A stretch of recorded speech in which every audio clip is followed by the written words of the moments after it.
Today, we're going to take a look at roasting, particularly roasting and slow roasting. Okay, so let's get started. I've got 2 pieces of salmon cut from the very same section, so the pieces are fairly identical. One was cooked low and slow, and the other one was cooked at a higher temperature.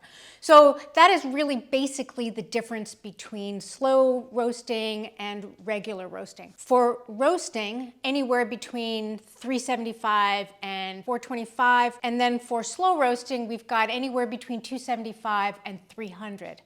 Now, falling somewhere in the middle is baking, and that is more of a moderate temperature, so 325 to 350, 375. They all yield slightly different results, especially between slow roasting and higher temperature roasting. One of the differences that is noticeable is the formation of albumin, which is a coagulated liquid protein that forms when it comes into contact with heat. So for the slow roasted salmon, you'll see that there's not a lot of albumin. Since it's about an inch thick, it was roasted at 300 degrees for about 15 to 18 minutes. And it's cooked all the way through, but you'll see that there's not very much albumin formation. For the salmon roasted at a higher temperature, which was 425 for about 8 minutes or so, you'll notice that there's albumin forming at the skin, where the skin and the salmon meet, and also between the flakes. And that happens when heat is a little aggressive and it pulls the moisture out very quickly, and that's what pools, and that's what albumin is. It's really a protein that just coagulates when it hits the heat.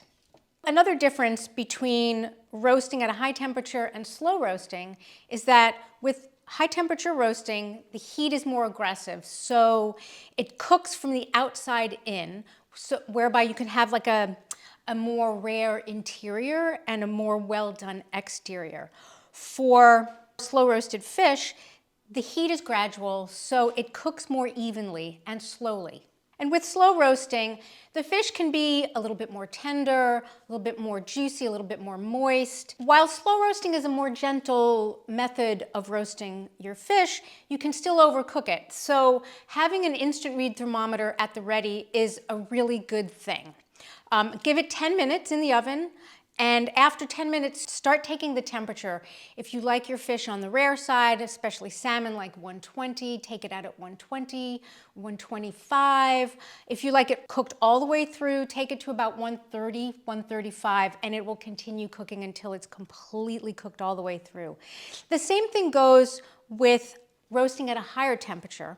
So a common rule of thumb for cooking fish is the 10-minute per inch rule. And that basically means that if your fish is an inch thick, it roasts for 10 minutes to be completely cooked all the way through. And that's at 350 oven temp.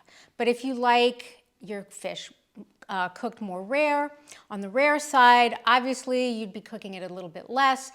If you're roasting it at a higher temperature, you'll cook it less. If you're roasting it at a lower temperature, you might cook it longer. Sheet pan suppers is a great way to have everything cooked all in one place, have it all done at the same time with no muss, no fuss, very little cleanup. But it does take a little bit of finessing, especially when you are cooking something as delicate as fish.